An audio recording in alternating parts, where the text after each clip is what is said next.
Hello, welcome to RadiOdyssey 50 Years of Space, or what I like to call now, RadiOdyssey DYT, or Direct to YouTube.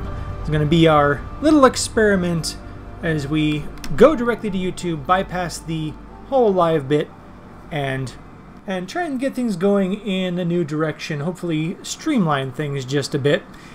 Got my good buddies joining me as always, plus a few extras. I got Raiderman. Hello, sir. How are we on this cold and wet Tuesday evening? It's dry and hot here. Dancing Crow. Hello, sir. Hello, sir. And Dancing Crow's better half. Just the better half? Miss Tiffers. Hey, you're going to end up like that guy who just received an extra special member. Not sure if Tim G is going to be joining us, but I'll mention him anyway. Hello, sir. Hello. And I would also like to give a shout out to those who have been with us through thick and thin, my loyal listeners who have supported me through this crazy experiment I've been trying to get going. Namely, one, Sam, otherwise known as Parsec, David, otherwise known as Gamer D, also the fine ladies and gentlemen from the USS Stephen Hawking chapter of the International Star Trek Fan Association, and Cammy, Carnivore Queen. We are here to talk about space and space history. The big story this week in space history was the launch of Skylab, and so we also talked about the development, the fight to get funding, the fight to get it built and launched and then fixed after the darn thing nearly fell apart on its way up. Yeah, it literally limped into orbit. Well, it got into orbit just fine. It just tore off pieces on the way up, and it wasn't until actually they reached orbit that they saw, hey, wait, this ain't working. And I do have a lot of questions about Skylab. Because unfortunately, in the school system I was in, we didn't learn jack you-know-what. Well, in the school system in general, they don't teach jack you-know-what about this particular subject. Frankly, it's a crime that they don't teach us about this. So much of what we know and understand about science in general originally started out from the space program, in particular Skylab. Well, we learn more about about medical science on the human body from Skylab than any other singular facility you can name, and pretty much everything that we knew, and for about 30 straight years, everything we knew about the sun we learned from Skylab. When was Skylab launched? That would be May 14th, 1973, and lasted until 1979. I was 2 years old by the time it was decommissioned. And the original plan was to send up a shuttle mission to dock with the station and man it for a while, as well as boost it into a higher orbit. But when they couldn't figure out how to get the thermal tiles to stay on the darn shuttle, they couldn't get it up in time. At least you were thought of in that time period because, you know, most of us weren't even thought of yet. You young whippersnappers. So it seems as we're talking about Skylab, did you know that it's really only been outweighed by Mir and the ISS? Because evidently it weighs 90.6 tons. Or did weigh 90.6 tons? Yeah, Skylab was pretty darn huge. It was basically the top stage, the third stage of a Saturn V that was housed with equipment. Larger than every Salyut station that ever launched, every spacecraft that ever launched, save the shuttle, and only rivaled by Mir after they got 2 more modules on it. This thing is roomier inside than, I'm assuming here, than the largest module on the ISS. Yes, it is. A lot of that was a holdover from the fact they'd originally designed it to be the wet workshop. It was supposed to be launched with the fuel in it. Like the livable space also doubled as the hydrogen fuel tank. And then once it made orbit, any excess fuel would be purged, and then that empty tank, it now serves as livable space, which is also why it had the graded flooring. That's a design feature I admire. Fuel space. The other idea they had, back when they weren't sure whether or not they would have another Saturn V to use, was to use the second stage as the wet workshop while still having the dry workshop on top of it. So you'd basically have the Skylab structure as we knew it that opened up into the emptied out hydrogen tank of the S2 stage. Would actually triple its internal volume. How many stages was this thing assembled in? Well, it was launched in one single piece. It didn't have to be put together. Oh, really? But it sat on top of a 2-stage Saturn V. Okay. So this was basically go for the gold, and it wasn't a modular system like the ISS. Well, we never actually had a modular station until actually before Mir. They'd first tried multiple modules on Salyut 6, but that was still years later.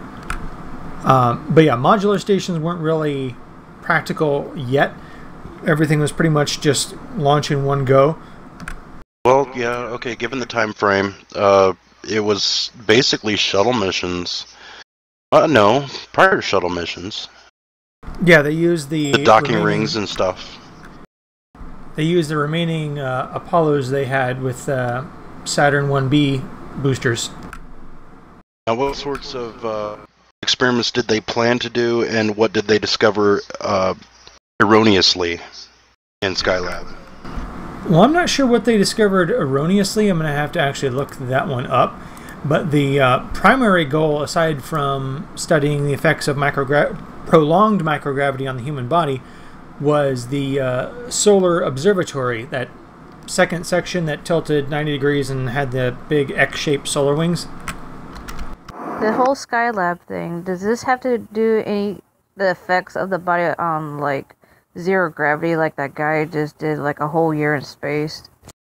Well, the longest Skylab mission was 3 months. They'd wanted to eventually do a year, but they wasted their last Apollo spacecraft on the Apollo-Soyuz test project, which was still, I mean, it was a good exercise in political science, but it didn't really do anything engineering-wise. It was just another rendezvous and docking.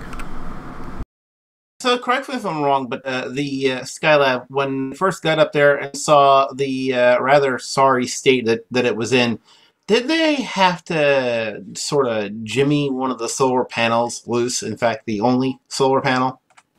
Yeah, they only had one. One tore completely off, and the other one was still jammed on there. And of course, I'll have the show segment on the Skylab 2 mission in about a week and a half. They had to basically go up there, go where no astronaut was meant to go, and grip the darn thing, cut whatever strap was holding it down, and hope to God that it unfolded. What tore the first panel off? On a segment of the meteorite shield on the side, like the main body had an external shell.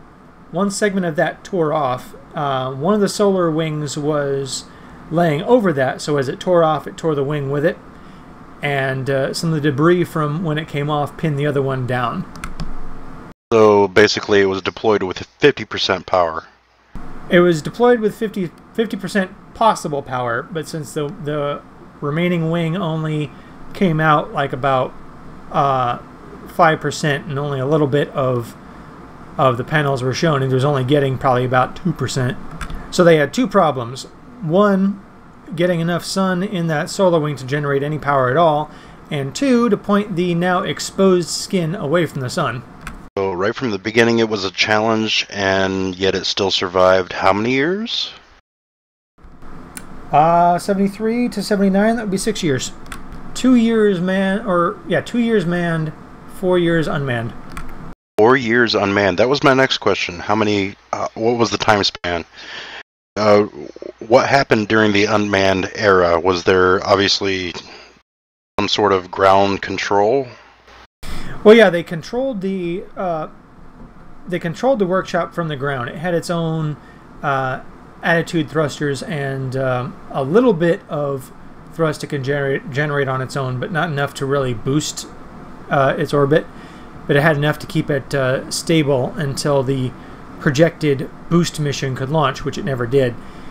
It had 3 manned missions to occupy the station between 73 and 74, but then they used the last Apollo they had in 75 for Apollo-Soyuz, so then we were left without a working spacecraft for however long it took to get the shuttle to fly, which they thought was only going to be 4 years, ended up being 6. I believe the original Skylab boost mission was supposed to be STS-2, provided STS-1 flew in 79, which it didn't. So Skylab, for the majority of its lifespan, was a remote satellite. Yep. At what altitude was it flying? Or falling, I should say. Let's see if I can actually get to that. Apogee, 274.6 miles. Perigee, 269.7. Oh, it's a fairly circular orbit. Only had about 5 mile deviation. It's fairly concentric. It looks weird with that tarp hanging over it. How come you can't get that close with Kerbal? Well, I can't do much with the Kerbal Space Station anymore because the new patch kind of made it to where I run at 4 frames per second. Yeah, I wasn't getting much better. I grabbed the demo and ran it, and I wasn't getting much better on the performance of that. That's it. They broke something. And I'm not running weak hardware either. 12 gigs RAM, 2 gig dedicated video card, quad-core processor. I should be running that just fine. Oh, it doesn't run good on my system either, and I'm running almost double what you're running, so... You're having trouble too? Yeah. It runs okay on mine, provided I'm not building anything unnecessarily large, and ISS was unnecessarily large. Okay, I see the picture you posted of Skylab and that tarp that's over portion of it. What is that? Sun shield. Yeah, Okay. that was the makeshift sun shield they deployed to solve the problem of the overheating, so they could actually operate the station without the sun baking it. Is that a gold foil? Mylar. It's 3 layers: aluminum mylar, ripstop laminated nylon, and thin nylon. Okay. Evidently, there's an article about the lady who made it. That would be a very efficient heat reflector. And here's a picture of when they approached the station before the tarp was deployed. So here you actually see, you get a good view of the exposed external skin, as well as on the top right of the picture you can see how the solar wing was only partially deployed as it was jammed. And you get a good view on the top left of the Apollo telescope mount. So Skylab was sent up in a very concentric orbit. Obviously, every orbit's going to decay over time. Every man-made orbit. But their precision on its trajectory was phenomenal, I would say, for 73. Well, I mean, they were able to precisely pinpoint the moon several times over, so I think they've gotten good at it. Alright, you got me there. That telescope mount is interesting, though, because it's basically designed... The basic structure of it was the base of a lunar module that was repurposed as a telescope instead of as an engine. I thought that looked familiar. What's that wire-looking thing sticking on the side? What's what? That wire-looking thing looks like a bug on the side of that telescope, or that thing. Sticking out of the bottom of the gold area? No, in the upper right, the unextended solar panel, there's a tether. Oh, that was I think that's an antenna. There were 2 that stick out of the bottom, kind of like in a V shape. Oh, because they look like those little worms from what's that movie? Will Smith. Men in Black. There we go. Now, when Skylab was officially decided to be decommissioned and to let it fall, did they aim it to a safe point, or did they just let it fall? Considering where it landed, I think they just let it fall. Because where it finally decayed was between Esperance and Raulina, Australia. So the pieces that survived re-entry actually hit land. Okay. Was there a recovery project? Several large chunks were recovered and are on display at various sites around the world. Good, very good. I posted another link where where you can see the two wires that are sticking out, and you get a pretty good view of the docking adapter section as well. Ah, yes, the Conan Drogue. Yeah, they actually got 2 ports on that for a potential rescue craft if it were ever needed. I see that. That's interesting. So they had contingency plans. Yeah, they had one Apollo S-1B on standby at all times and manned for each time they had a flight, including Apollo Soyuz. So should something ever go wrong, they had an option. I think that was also inspired by the movie Marooned. They didn't want to see that actually happen. Also why, even though we did have one usable Apollo left, it never flew because they didn't want their last flight to not have a potential rescue craft. So they have a pristine, prime condition capsule and service module somewhere. Yes. Nifty. Oh, I would love to go see that. They also have a full-size Skylab because they built 2 of them. At one point, they intended to launch Skylab B, but never actually did. It was basically just the backup for Skylab itself. As it never flown, it is also on display as well. Nice. I'd like to see this unflown command service module, and I'd love to get a chance to crawl around the Skylab B at some point. Oh, I'd love to crawl around all of these. I plead the fifth. I mean, you also get a feel of how much volume is in this thing when you see how small that docking port is, and that is wide enough to fit a man through. So this thing was huge. And I'm thinking of the technological aspect of that docking port itself. You get another craft docking up to it, airtight to the vacuum of space, and you have electrical connections involved with that docking port. I love the technology in that. And this is 70s technology. The electrical connections were still rudimentary at the time, as the Skylab docking ports didn't have the customary craft-to-station fuel transfer that we're used to now. It was basically just some backup electricity and a pressure seal, and that's it. Oh, you just had to burst my bubble, didn't you? Well, you got to be fair. When you're talking history, you have to be accurate with it. You don't want to oversell something that wasn't true, otherwise you're just doing it injustice. And if you're not sure, indicate as such. It is a matter of history that the first space station that had a successful internal fuel transfer in space was, in fact, the Russian Salyut 6. Pretty sure we got the technology and the know-how to do that from them. That's the basis of ISS, even. Oh, the Russians did a lot. As far as technology goes, they'd made a lot of advancements. They should be recognized vehemently for what they did. And actually, we should contract further and employ services with all politics aside for the betterment of humanity. That's kind of what we're currently doing anyway. After all, the new Orion, while the command module itself is developed and built in America, the service module is developed and built by the European Space Agency. Let me get this straight. Currently we have NASA, European Space Agency, the China Space Agency, and Russian Space Agency. Are there any other major players other than, SpaceX? There is also a Japanese space agency. Doesn't have a manned program, neither does ESA. Not sure how much the Chinese space agency is cooperating with regards to ISS. I don't know if they have a stake in it at all.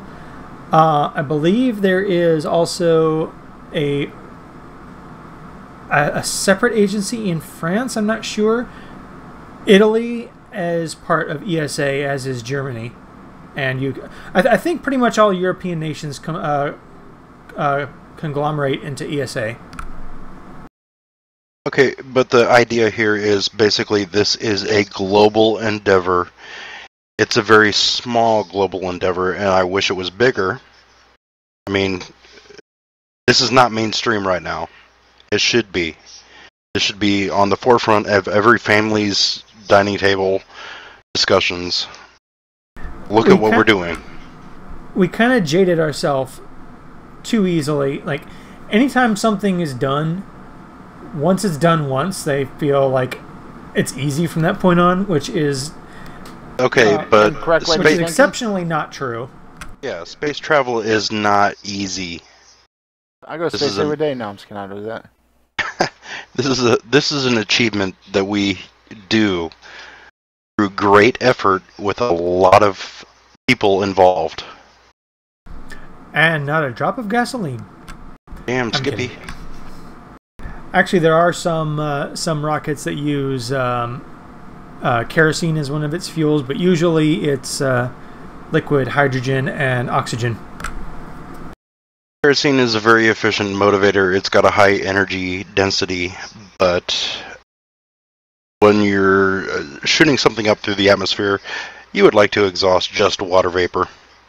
So oxygen and hydrogen is a very eco-friendly combustible fuel mix. Me 1 second while I try and find something here. I want your opinion on it. Because there is one launch vehicle that was used that did not have those fuels, and that is the Titan II that flew Gemini.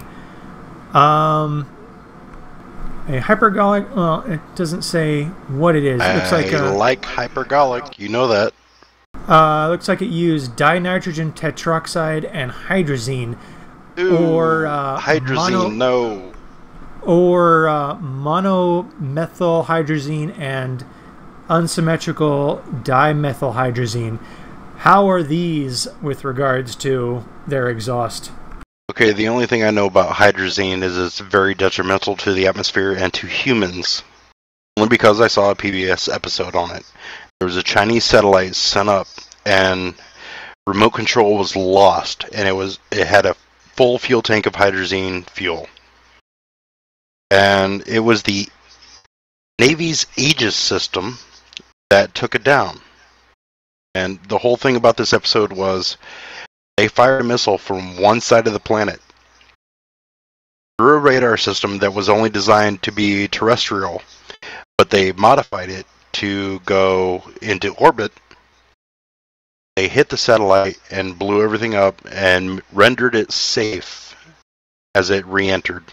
If the hydrazine was exposed to the atmosphere, it could cause some sort of pollution. They were afraid of what would rain down.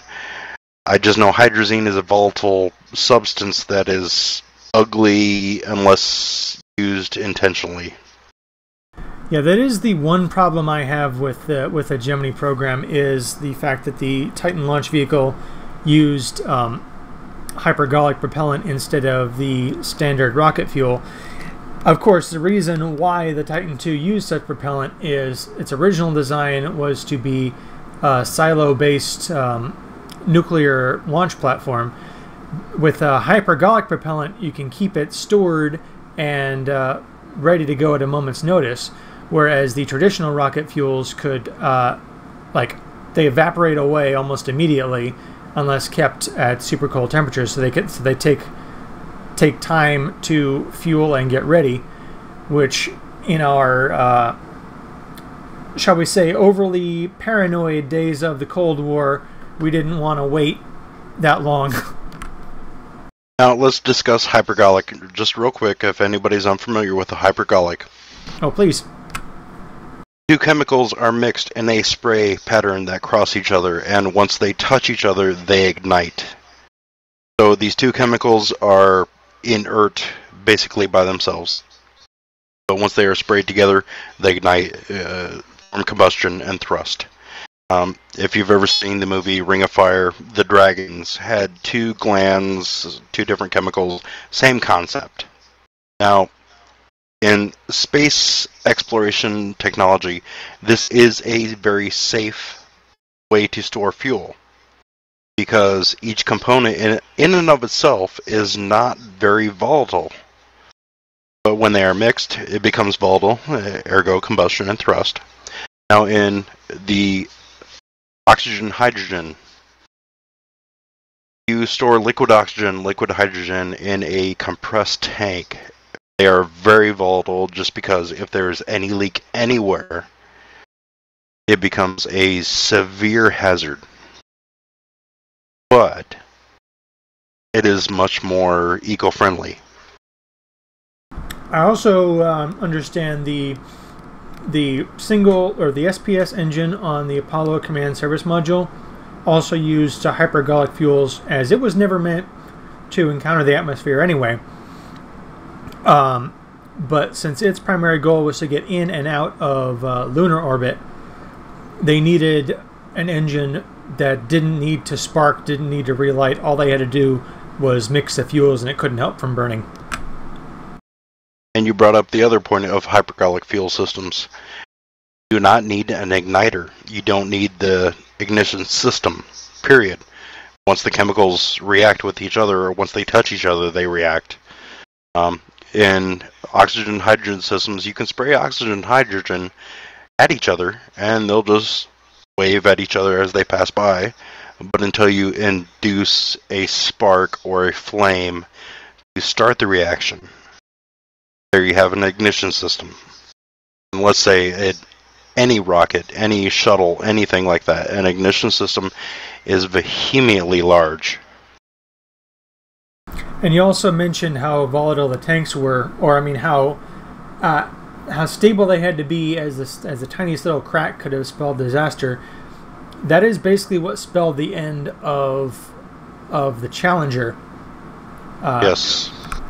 After the flames leaked out of the solid booster into the oxygen tank, it ruptured and started spewing ignited oxygen out the back, until that basically gave the oxygen tank in the back of the external tank a kind of thrust of its own, making it ram into the hydrogen tank in the front, making the whole thing just blow up.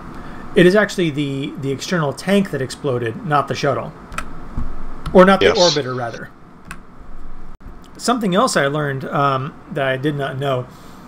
The Atlas launch vehicle they used for Mercury, as well as the Gemini Agena, the skin was so thin. In the effort to make this thing as light as possible, the external skin of the Mercury, or of the Atlas booster, was so thin and lightweight that the tanks had to be constantly kept at pressure, otherwise it would have just collapsed under its own weight. So the pressure of the fuel tanks was a structural component.